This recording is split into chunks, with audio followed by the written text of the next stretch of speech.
Le discernement intérieur est capital pour les pères du désert. Reconnaître ses pensées pour s'en détacher est la base de la vie spirituelle, disent-ils. Abba, pourquoi insistez-vous autant sur la vigilance intérieure? Demanda un disciple à un père du désert. La distraction et le vagabondage du mental constituent notre lot habituel, quotidien. Il n'est que de s'asseoir, de fermer les yeux et d'observer ce qui se passe en nous. Inévitablement, à un moment donné, viendront des pensées qui prennent la forme d'images, de souvenirs, de ruminations, d'anticipation, d'émotions ou de rationalisation. Pour les pères, c'est l'attachement à certaines de ces pensées qui peut conduire aux maladies spirituelles, en nous enfermant dans la tristesse, l'inquiétude, l'envie ou la colère.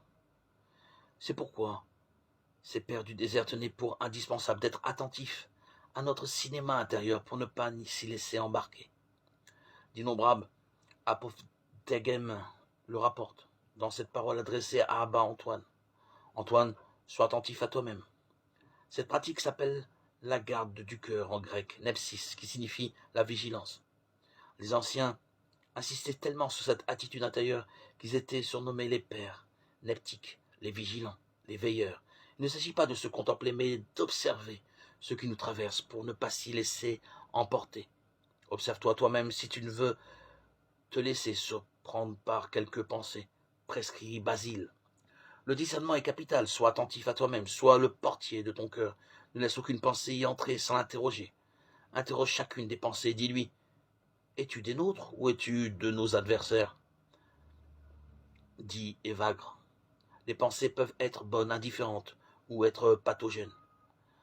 Les reconnaître est la base de la vie spirituelle. Cette garde du cœur a deux caractéristiques. D'abord, elle se fait en continu, c'est-à-dire à toute heure et pas sur des créneaux dédiés. Ensuite, elle s'applique aux pensées au fur et à mesure de leur apparition.